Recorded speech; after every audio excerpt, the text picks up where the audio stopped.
Terminamos la semana pasada ahí en Romanos 8, que el texto del verso 3 dijo: Dios enviando a su Hijo en semejanza de carne, de pecado, y a causa del pecado, ¿qué hizo el Señor? Condenó al pecado en la carne. Fíjese que es un pasaje que habla mucho del nacimiento de Cristo. Romanos 8:3. En eso terminamos la tarde del domingo pasado. Que Dios envió a su Hijo, pero lo envió como Dios. No, lo envió como ¿qué, hermanos? Como hombre. Dice en semejanza de carne, de pecado. Y a causa del pecado, ¿Él qué hizo, hermanos? Él condenó al pecado. ¿En dónde, hermanos? En la carne. Eso, ¿de qué me está hablando, hermanos? De la cruz. El pecado fue juzgado. ¿En dónde, hermanos? En una cruz. ¿En la carne de quién, hermanos? De Cristo. Y ahí fue condenado todo el pecado. Sus pecados pasados, sus pecados que hoy ha cometido usted, y sus pecados que, hermanos, que aún no comete. Todo el pecado fue condenado en la cruz, en el cuerpo, en la carne de quién, hermanos? De Cristo. Ahora, ya que he dicho esto, yo quiero que usted note, al ver esta maravilla de la encarnación, cómo esto fue un hecho tan único y tan milagroso y tan lleno de poder que tenemos frente a nosotros. Cristo humanado. Esto es lo que debe de causar admiración, algo que usted y a mí nos debe de causar gozo, algo que debe de causarnos admiración en todos los sentidos.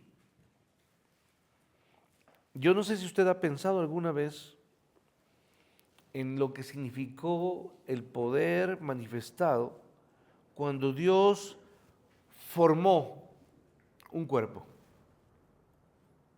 Un cuerpo capaz de recibir a Dios, la deidad, y aún, ¿qué, hermanos? Y la naturaleza humana. Hermanos, yo algo que a mí me agrada mucho es cómo, ahora que se hacen muchos videos cortos, cómo se logra hacer cualquier cosa. Hablemos de un pastel o un postre decorado. Hoy por hoy ya la cocina se ha convertido ya en algo que ha pasado de aquí y ahora está hasta acá. Porque ahora no solamente es qué rico qué tan rico sea o sepa al paladar, sino que también que se vea. Hay florecitas que se ponen, ¿no? Adornos que se colocan, la forma en poner, ¿sí? Inclusive los platos en los que son servidos, ¿o no? Es todo un adorno. Bueno, pero el proceso de la comida, hermanos, de que pase de aquí a acá, es algo sorprendente. O ver cómo un juego, voy a llamarlo algo que usted y yo quizás estamos muy familiarizados con esta, le llamamos ya Lego, pero son piezas de rompecabezas o un rompecabezas, cómo es esto y ahora pasa a ser esto. Ah, bueno, pues yo estoy hablando de eso. De cuánto poder fue, el poder que implicó formar un cuerpo que recibiera, repito, la deidad y la naturaleza humana, o la naturaleza o el ser, y ponerlo en un solo recipiente. A este cuerpo es algo que debe de causarnos admiración y sorpresa. Sin embargo, de alguna forma maravillosa, ese cuerpo soportó, repito, la morada de la deidad en la persona de Cristo. No olvidemos que esto que parecería algo ya muy conocido por nosotros, usted no debe de olvidar lo que el Antiguo Testamento nos dice acerca de lo que causaba la voz de Dios, la presencia de Dios en el Antiguo Testamento.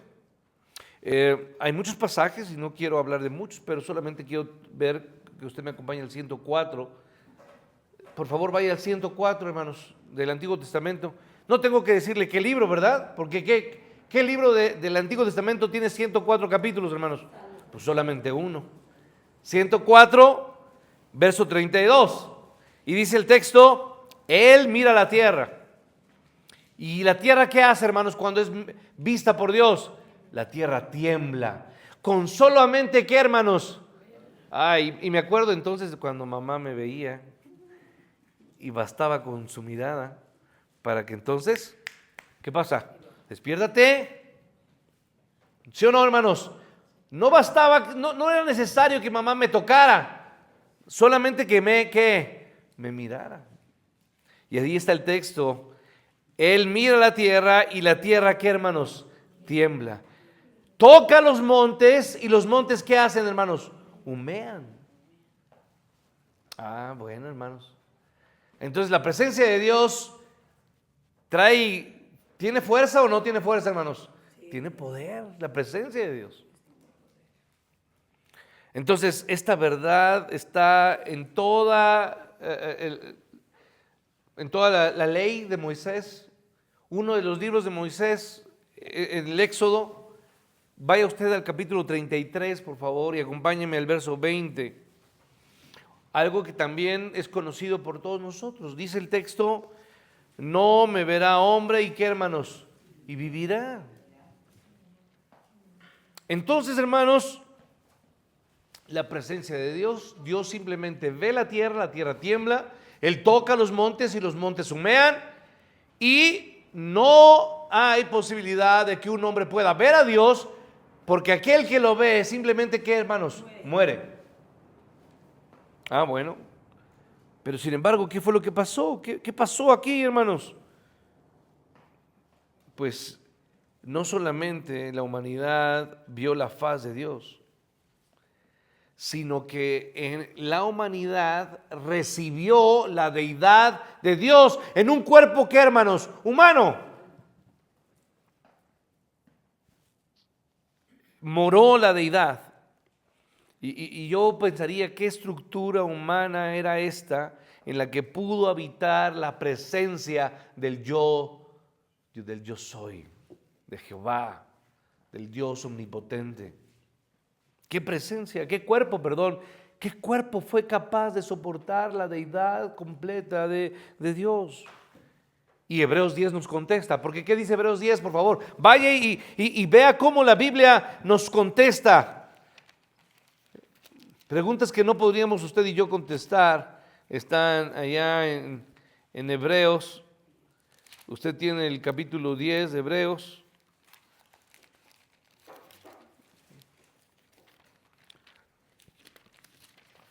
Y dice el verso 5, por lo cual, entrando en el mundo, dice, sacrificio y ofrenda no quisiste, pero me preparaste, ¿qué?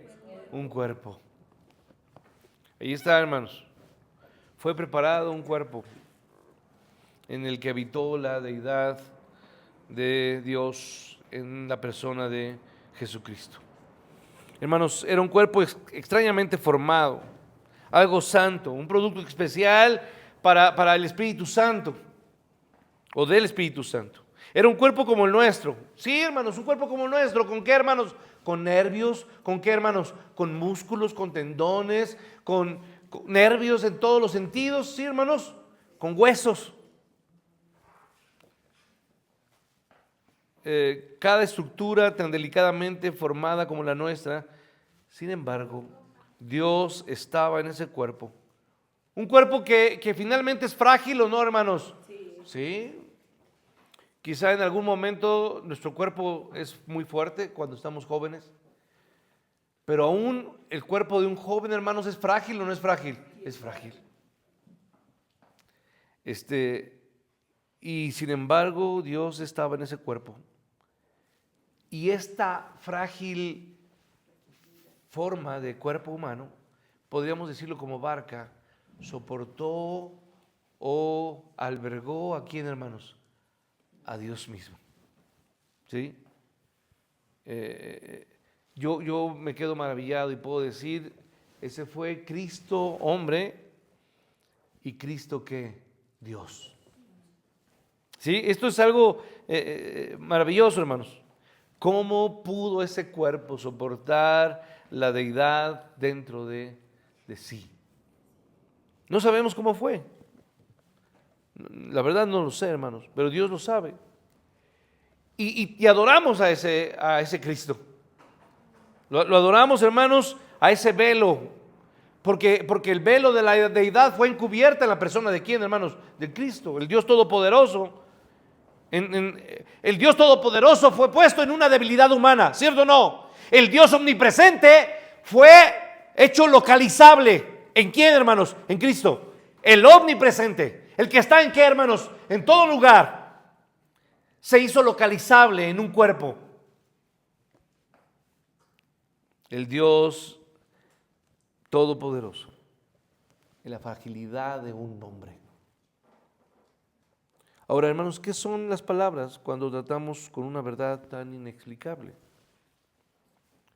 Basta decir, hermanos, que el poder divino fue visto maravillosamente en la existencia continuada de la condición material del cuerpo de Cristo. Mire, para mí esto es importante porque bueno, quizá tengo que comentar algo de manera muy personal, pero cuando yo estudié, lo que más me gustó quizá en preparatoria y universidad fue la filosofía. Y hubo un momento de mi etapa académica donde yo dediqué un tiempo al estudio de la filosofía.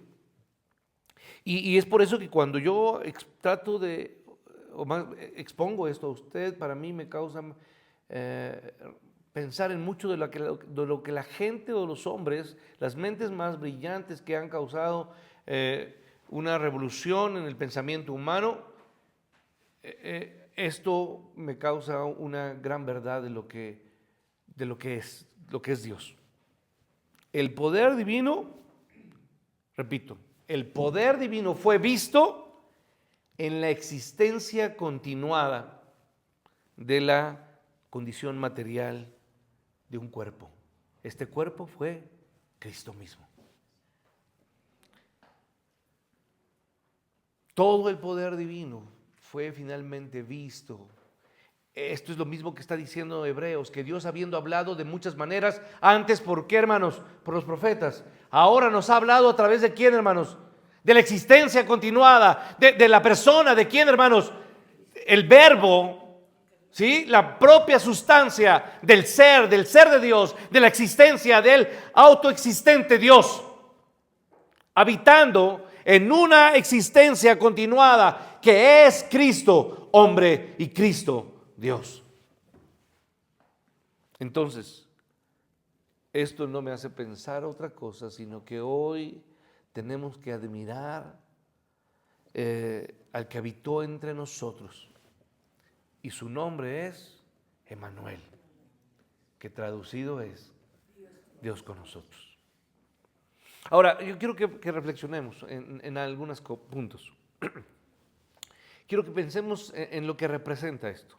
Y cuando digo de representa, estoy hablando en un emblema, en una bandera que puede representar nuestra fe, o más bien que puede representar algo de lo que los ángeles cantaron en aquella noche. ¿Qué fue lo que ellos cantaron? Gloria a Dios en las alturas. ¿Y qué, hermanos? Y buena voluntad, ¿para quién, hermanos? Para los hombres. Entonces, en la encarnación de Dios tiene o significa mucho de la buena voluntad de Dios. ¿Para qué? Para usted y para mí. Al tomar Dios la humanidad en unión consigo mismo, Dios toma la humanidad y la hace suya, la toma, ¿sí? Dios se humanó, eso es lo que estoy tratando de explicar. Esto significó, en consecuencia, amor o bondad derramada ¿a quién, hermanos? A los hombres. Dios no tuvo nunca la intención de destruir al hombre, no. Él no busca la muerte del impío, sino que busca ¿qué, hermanos? El arrepentimiento. Él no está buscando destruir tu vida. Él está buscando restituir tu vida. Él está buscando que tu vida que ha sido destruida por el pecado, Él está buscando restaurarte. Entonces, Él no buscó en ningún momento destruir a la humanidad, sino por el contrario, Él se unió a la humanidad ¿en qué, hermanos? En matrimonio. Y ahí está el ejemplo de Oseas, ¿sí? Donde a él se le encargó, se le instruyó casarse con una mujer virgen. No, sino con una mujer que, hermanos, infiel. ¿Una vez fue infiel esa mujer? No, muchas, ¿qué, hermanos? Muchas veces. Entonces, esto no es otra cosa, hermanos. Cuando Dios se acerca al hombre, a esto le llamamos que Dios vino a reconciliar al hombre con Él, hermanos. Y nosotros somos embajadores de eso. Y nuestra misión aquí, o nuestro papel aquí, sería reconciliar a todas las personas que están a nuestro alrededor. Primero, yo me reconcilié con Dios, ¿sí? Y ahora busco que los demás que están enemistados, ¿con quién, hermanos? Con Dios, sean reconciliados con Dios. Y a esto no es otra cosa, hermanos, que paz. ¿O no, hermanos? Estábamos en guerra, estábamos en rebelión con Dios, y ahora Dios vino a traernos paz, a Él acercarse a nosotros, al venir a nosotros, Él trajo esa paz. Entonces, eso es la paz. Dios encarnado en Belén, adorado por los pastores. ¿De qué nos habla? ¿Qué es lo que presagia eso, hermanos? No presagia otra cosa, sino que Dios está buscándonos, que Dios está persiguiéndonos, que Él quiere encontrarse con quién, hermanos, con usted y conmigo. El hecho de la encarnación no es otra cosa, sino que Dios ha venido y Dios está acercándose a nosotros. Y ciertamente la Escritura lo dice, porque Dios no está lejos, sino que Él está aquí, hermanos. Él está cerca. Y Él es cercano a nosotros. Búscalo mientras pueda ser que hallado. Entonces, nosotros somos pecadores. Y Él ha venido a hacer esa paz en la tierra y a mostrar paz y buena voluntad para todos, hermanos, para usted, para mí y para todo aquel que cree. Esa es la paz. El que no cree en Él, hermanos, ya ha sido condenado y está en enemistad y está en guerra con Dios. Entonces, nosotros somos pecadores y deberíamos temblar al pensar en la ira divina. Ese es el problema, que muchos de nosotros nos hemos olvidado de que hay consecuencias y que al término de su vida usted y yo tendremos que dar, ¿qué, hermanos? Cuentas. ¿Y cómo anda en las cuentas, hermanos? Quizá todo lo que se le ha dado usted lo ha, ¿qué, hermanos? Malgastado. ¿Qué hizo con su juventud?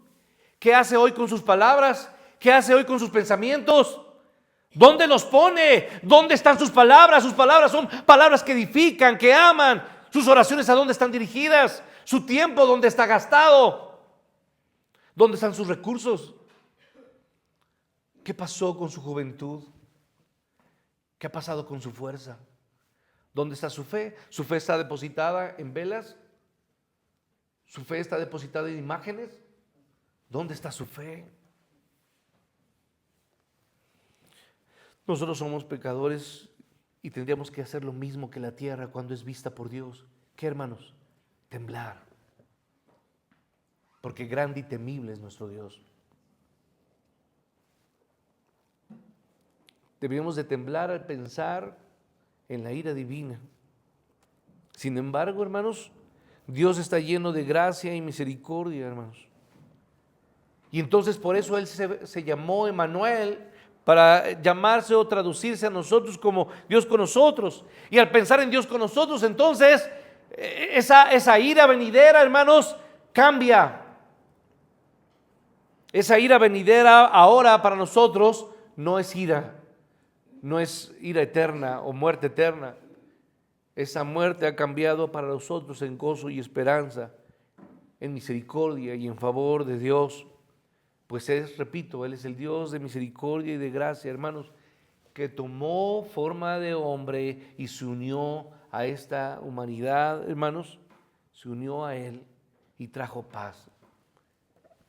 Entonces, yo lo que quiero hacer con ustedes, hermanos, es animarle a que usted espere las grandes bendiciones de Dios si usted ha puesto su mirada y su confianza en Cristo. ¿Por qué, hermanos?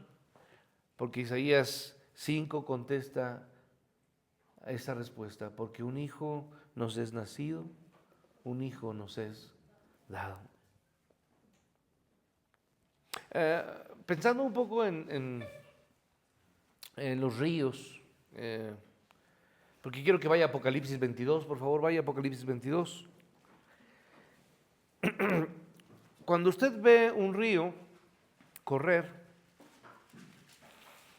y lo ve, al ver la calidad de su agua, usted puede ver o darse cuenta los lugares que él ha recorrido. ¿Sí me explico? El contenido de su agua, la claridad de su agua nos puede dar razón de los lugares que él ha transcurrido. ¿Sí? Apocalipsis 22 nos habla de un río específico, un río celestial,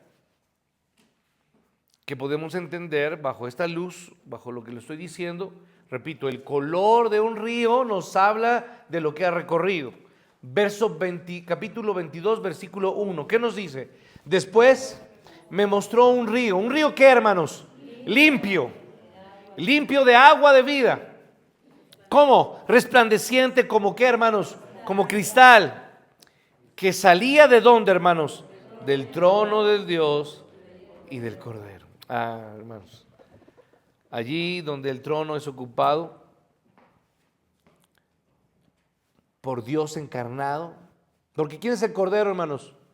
Cristo, Jesús. Ese trono es para alguien. Y ahí está ¿quién, hermanos? Cristo. El Cordero que una vez nada más, fue suficiente que Él muriera en una cruz. ¿Cierto o no? Él murió en una cruz. Él se desangró en esa cruz. Pagó con su sangre. Preciosa sangre, nos dice el himnólogo, ¿no? Preciosa sangre. El río debe ser ahora entonces como un río de cristal. Ese río, hermanos, no es un río de lava hirviendo, ¿o sí? De ira en contra de los hombres. No, ese río no trae ira, venganza, fuego, sino ahora es un río de vida eterna.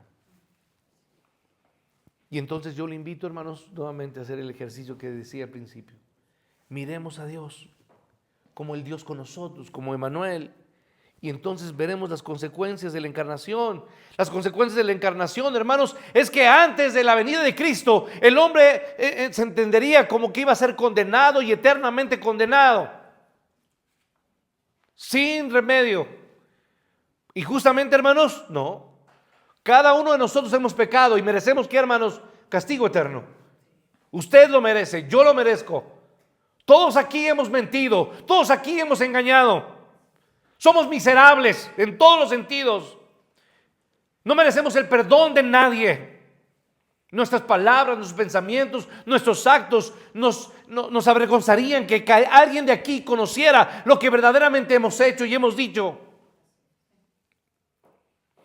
Pero Dios, cuando miramos a Dios, al verlo a Él, Dios con nosotros, entonces, y solo entonces al verlo, las consecuencias de nuestra vida son transformadas.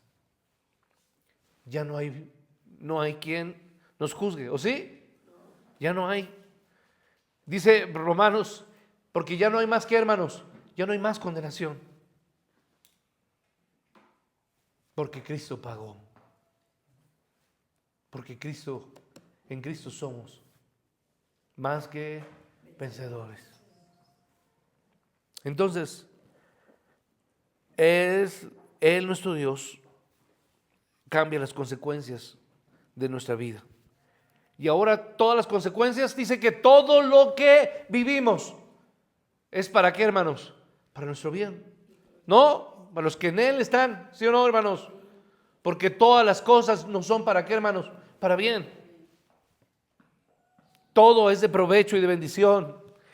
Tengamos, somos bendecidos. No teniendo, hermanos, somos bendecidos. Porque hemos aprendido aquí, hermanos, a estar bien con lo que tenemos y con lo que ¿qué? Con lo que no tenemos. Él me da satisfacción en medio aún de mi tristeza, en medio de mi soledad. Él me hace estar bien. Con Él puedo estar bien. En medio de lo que sufro, en medio de lo que tengo, o con lo que tengo, y a pesar de lo que tengo, con Cristo estoy bien. Hermanos, no, usted no debe olvidar que este himno, It is well, estoy bien, ¿se acuerda? Fue escrito por un hombre que había perdido a sus hijas. Sí lo sabe, ¿verdad? Perdió a sus hijas y escribió ese himno. Estoy bien, estoy bien. Hermano, miremos a Dios en la encarnación y entonces entendamos que todo lo que he hecho es agradable, es bueno, es provechoso y todo, hermanos, me conduce a un solo lugar, a Cristo. ¿Sí? Todo lo que Él hace para mí es bueno para sus hijos. No hay otra cosa que tengamos que hacer sino ser agradecidos con Dios. Yo no quiero hacer otra cosa con usted esta mañana, sino que usted mire a Jesús y le diga que gracias, Dios.